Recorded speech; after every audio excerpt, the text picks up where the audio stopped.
Nick Angstadt with the Locked On NBA here, and I'm joined by the one and only Tony East of Locked On Pacers. Tony, at the end of the season, I mean, how are you feeling about this Pacers team? Like, it's just been.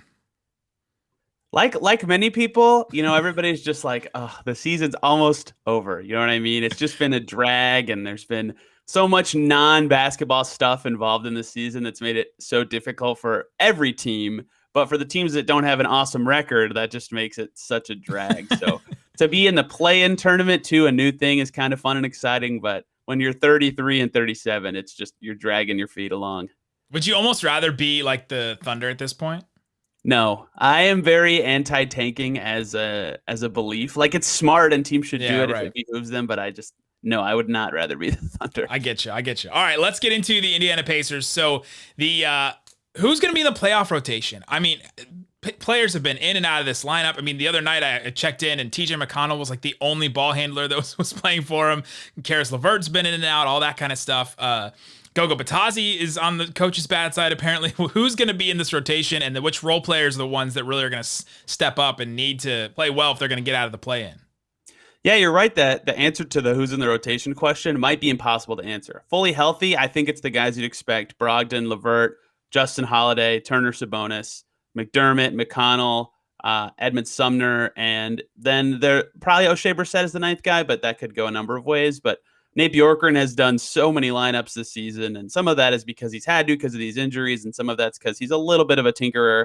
So as we approach the play-in, I would say those would be the 9 guys, and there's a chance that some of them come back. But Miles Turner yesterday announcing that he's still week to week, so I doubt he'll be ready for any sort of play-in action.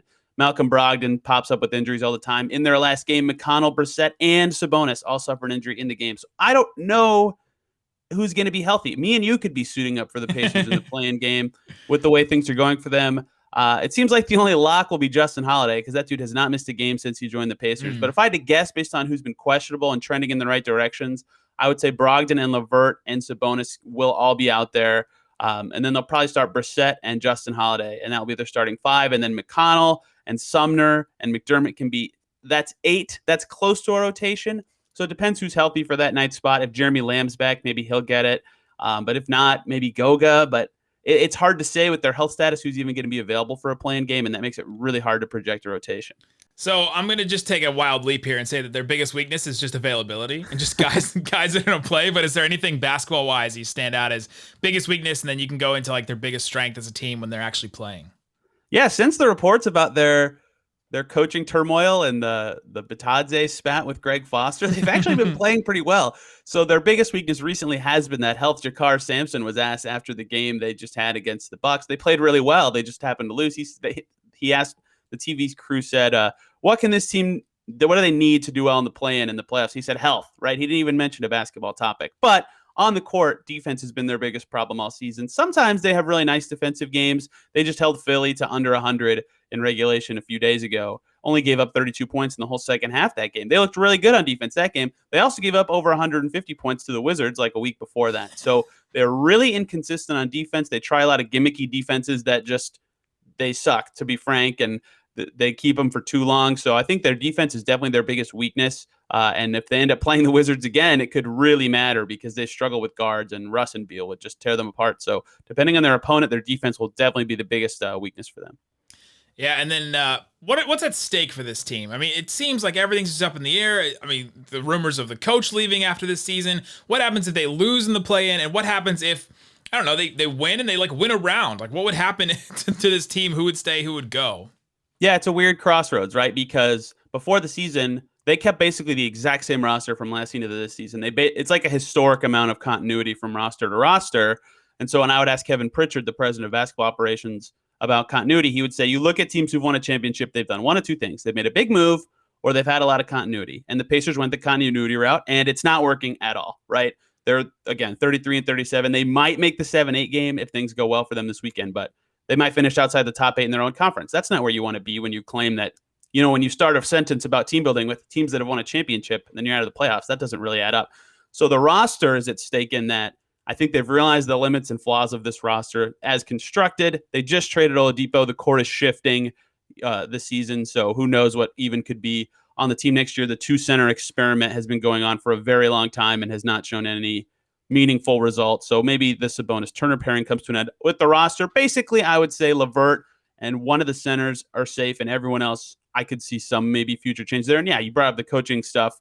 Bjorkgren's tenure has not gone well. The record is bad. The communication off the court is bad. Rubbing wrong with assistants, staffers, and players. That's everybody. That's everybody. Fans, right? Like the last one is fans. Yeah, right? he's very good with media. He is very nice to us. Good with media. Yeah. So, yeah, I mean, a lot could change for the Pacers, but at the same time, they're probably going to have to do a lot of reflecting in the mirror, because if they do end up moving on from Bjorkgren, a 1-year experiment just is a terrible look for your hiring process and your organization in general. So I could see like minimal changes and just trying it with a new, more established coach. I could also see a huge teardown and a totally different looking Pacers team this season. So how much does the plan affect them? I would say not very much. Even if they win around, I think they kind of know what this team is. And it's probably got to be hard to look down to Atlanta and say Nate McMillan, right? Like the Hawks have had the best record in the East since he took over. I mean, that is just a stark contrast to where the Pacers went with their coach, and then now the Hawks went with their coach. Yeah, that's a weird story, because the head coach, Nate McMillan, and Kevin Pritchard are really good friends. They've been together through 2 organizations, Portland and Indiana. So they're really tight. So that is, that firing is really hard beyond basketball reasons for the Pacers to do. So you knew that they were sure it was the right move, right? And Kevin Pritchard and Nate McMillan have both kind of said to an extent before McMillan's last season, they discussed, hey, Nate, if you can't get this team out of the first round, maybe you're not the right coach for the job. And McMillan agreed with that, right? And then Sabonis was hurt, so it's probably not totally fair, but they didn't get out of the first round. So they moved on from him, and he kind of was resigned to that fact. That said, clearly he's a better coach than Nate Bjorkgren was for the roster they have. So that is also a factor in looking in the mirror at their hiring processes. It's a classic, well, we can move on from this coach, but who are you getting? Who are you bringing in that's actually going to replace him? So what's the most prevalent national narrative that you think is wrong or misunderstood? So people talk about, I mean, right now the big thing is the coach. The coach sucks. The players hate the coach. Maybe it's the narrative that it was the head coach that got into it with Goga Batasi instead of an assistant coach. I mean, what's something with, I don't know, Sabonis or somebody that's a narrative that you hear that you're like, that's not right.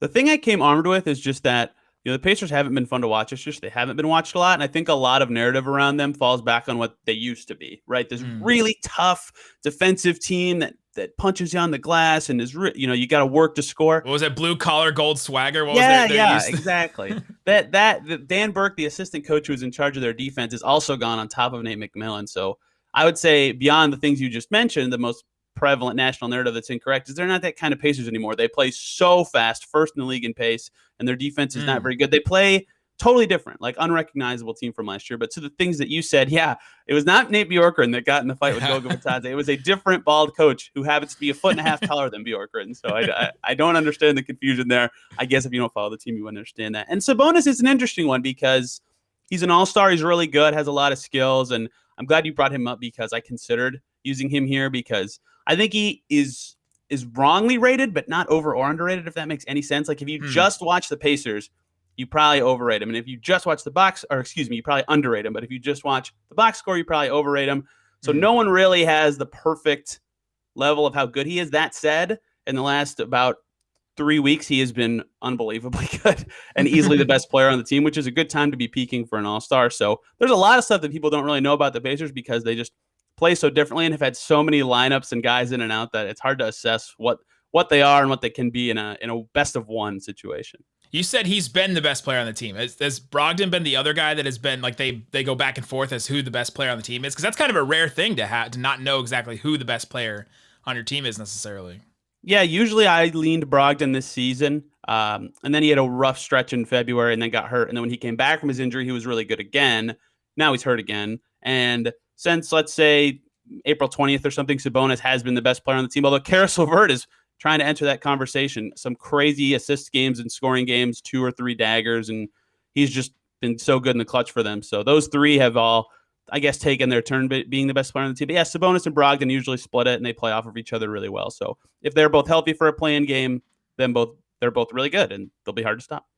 That Oladipo LeVert trade looking pretty good for the Indiana Pacers at this point. Yes, it is. Tony East with Locked On Pacers. Go listen to their show, and we will see them in the play-in. We'll see what happens with them.